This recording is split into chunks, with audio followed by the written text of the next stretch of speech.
Welcome to Donmar TV News Channel. Pag-usapan natin itong SONA, isa sa mga highlights sa SONA ni Presidente Bongbong Marcos kahapon ay itong usapin tungkol sa smuggling. Okay? Na kung matatandaan natin, ito yung isa sa mga issues, mga usapin na maraming mga vloggers ang binabanatan itong si Presidente Bongbong Marcos sa smuggling issue. Isa na dito si Boljak TV na si Maharlika, no? Kanyang channel na Boljak TV, vlogger na si Maharlika, yan ang always na itinatapik niya na itong pamilyang Marcos raw ay protector sa mga smugglers. Yan lagi ang mga naririnig ko na issue, topic tungkol dito kay Maharlika sa kanyang mga vlog. Tinitira niya ang Pangulong Bongbong Marcos, tinitira niya ang asawa na si First Lady Liza Araneta Marcos na protector, may connection dito sa mga smugglers na ito sa Pilipinas. May mga ipinapakita pa nga siya sa kanyang mga vlog na mga tauhan, nagbanggit ng mga pangalan na powerful raw itong mga Marcoses na hindi raw itinuloy yung mga pag-imbestiga dito sa smuggling. So, talagang masasabi ko na itong si Maharlika, di ko alam kung paninira ba ang kanyang ginagawa ng ating Pangulong Bongbong Marcos o saan ba siya nakapulot ng mga ebidensya, mga sources na makapagsabi siya na konektado raw itong ang administrasyon dito sa smuggling. Ngunit, nung nakita ko yung SONA kahapon ni Presidente Bongbong Marcos, na mention yung about smuggling. Okay? So, yan ipapakita ko yung portion, highlight ng SONA ni Presidente Bongbong Marcos tungkol dito sa smuggling. Para naman malinaw kay vlogger Maharlika yung kanyang laging banat kay PBBM. Okay? Yan ipapakita ko sa inyo. Pero bago ko yan ipapakita, help me na i-like at i-share itong video natin sa Facebook at sa YouTube para naman guys, kakalat ito sa taong bayan. Marami ang mamumulat at makarinig sa ating balita, no, update tungkol dito sa usaping politiko. Okay? So, importante, i-like at i-share ng Facebook natin at YouTube, Donmar TV 123 Go. Thank you. And also guys, i-subscribe nyo na rin ang Donmar TV sa Facebook at sa YouTube para lagi kayong updated sa mga balita na kagaya nito. Okay? Sabay-sabay tayong mag-follow and subscribe. Ready? 1, 2, 3, go. Okay, thank you. And sa mga audience ko sa Dumaguete City, please, i-try nyo ang coffee ng Overdose. Okay, recommended ko yan guys. Mahilig tayo sa coffee. Visit Overdose Dumaguete sa Siliman Avenue near Philtrust Bank. Okay? Try nyo lang. So, ipapakita natin itong video. Highlight ni SONA ni Presidente Bongbong Marcos tungkol nga dito sa smugglers, sa smuggling issue. Okay? So, let's play the video. Natin kaagad sa kanila.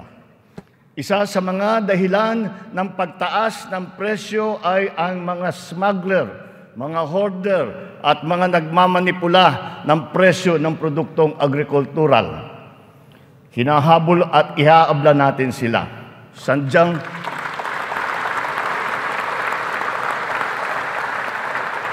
Sadyang hindi tama ang kanilang gawain at hindi rin ito tugma sa ating magandang layunin. Pandaraya ang kanilang ginagawa. Napapahamak hindi lamang ang mga magsasaka, kundi tayo rin mga mamimili. Kaya hindi natin papayagan ang ganitong kalakaran. Bilang na ang mga araw ng mga smuggler at hoarder na yan.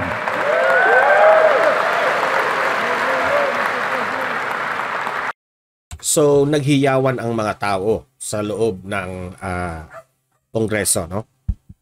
Sa loob ng kung saan naganap yung SONA.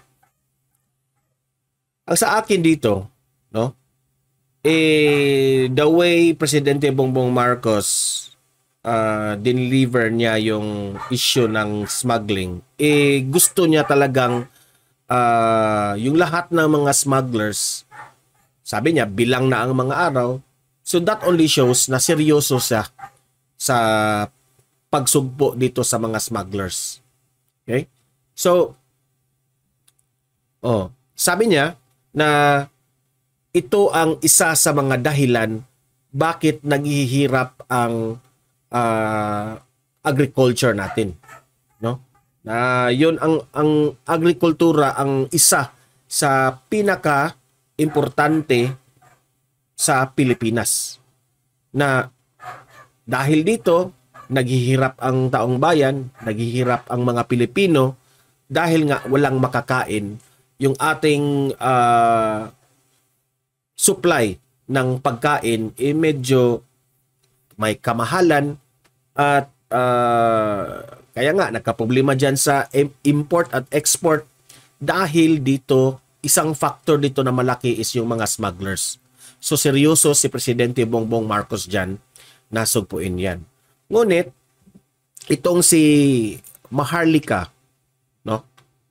Lagi niya itong binabanggit na itong si PBBM raw, especially itong mga kamag-anak raw dito ni First Lady Liza Araneta Marcos, meron raw mga kamag-anak. Ewan ko ba kung saan nakuha ni Maharlika yung kanyang mga ebidensya at data niya, no?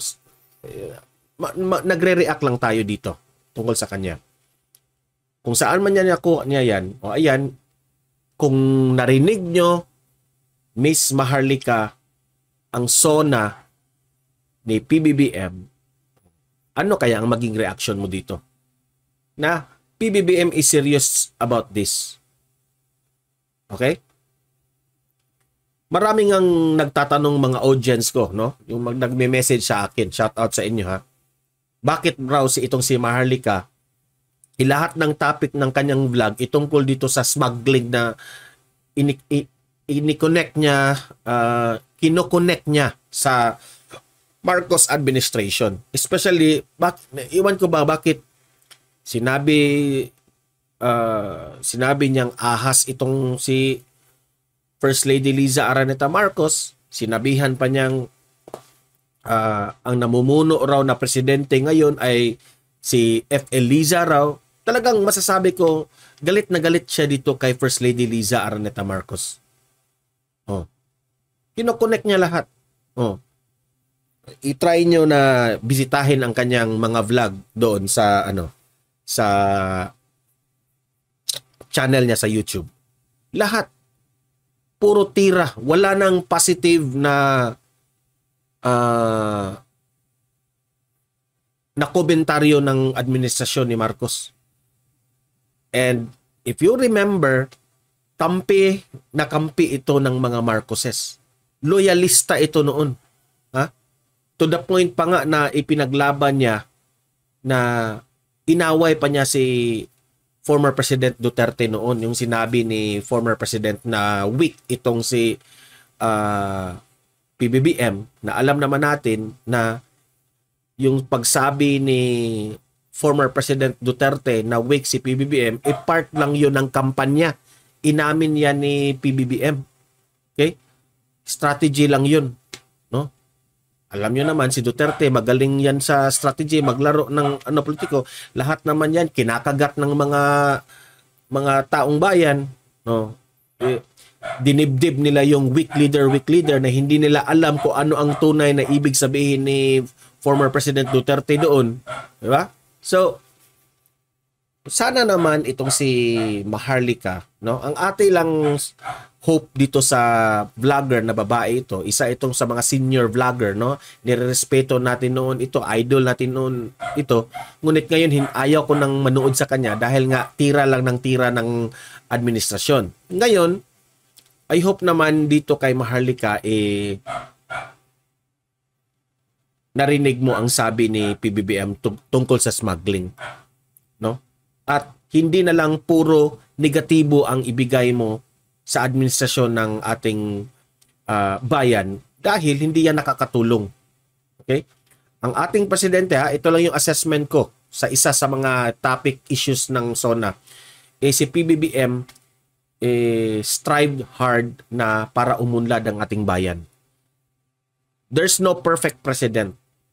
Ngunit ang taong bayan dapat susuporta sa ating presidente. At ang ating presidente ay nangangailangan ng suporta ng taong bayan. Dahil yung kanyang ginagawa sa Pilipinas ay para rin yan sa ating lahat. Hindi sa kapakana sa kanyang sarili, kundi tayong lahat ng Pilipino. Okay? Kung bahira natin ng issue, kung bahira natin ng paninira, lugmok tayong lahat. No? Makakaapekto yan sa ating lahat. Lahat ng mga issues na yan, mga narrative ng mga dilawan na pag-awayin ang unity team, especially itong si VP Sara at itong si PBBM, sinisiraan yung ating First Lady na tungkol dito sa smuggling issue, lahat-lahat na yan, nakasisira yan lahat sa Pilipinas, sa taong bayan. No? Kasi influencer kayo. Ma-influensya kayo. Maraming tao, nilidin lang ninyo ang taong bayan. Diyan. So, ang mangyari, merong kakampi dito sa kabila, may kakampi dito sa administrasyon, mag-away-away na yung Pilipino. Tingnan nyo kung anong nangyari ng EDSA noon. Nag-away-away lang ang Pilipino. Sino ang kawawa? Tayo ring taong bayan. Okay? So, I hope you, Maharlika, na mamulat ang inyong kaisipan tungkol dyan sa smuggling. Na walang ginagawang masama ang ating Pangulong Bongbong Marcos when it comes to smuggling. Hindi siya konektado dyan. Marami lang taong sumisira sa pamilyang Marcos. Okay? You still have how many years para mamuno sa atin sa Pilipinas? Suportahan lang natin ang ating Pangulo. Wag na puro issue. Okay? Wala na kayong magagawa dyan. Presidente na si PBBM. Tanggapin nyo yan. Nulukin nyo yan, Maharlika. Okay? So guys, libre kayong mag-comment, mag-react tungkol dito sa issue na ito about Maharlika dito sa smuggling na binanggit na ito ng ating Pangulo sa kanyang SONA. Okay? Mag-comment, react. Babasahin natin yan. Pag-usapan natin yan sa comment section. Like and share this video guys para kakalat ito sa taong bayan. Subscribe, follow Donmar TV para lagi kayong updated sa mga balita na kagaya nito. Okay? Guys, see you in my next video. Have a great day. God bless inyong lahat.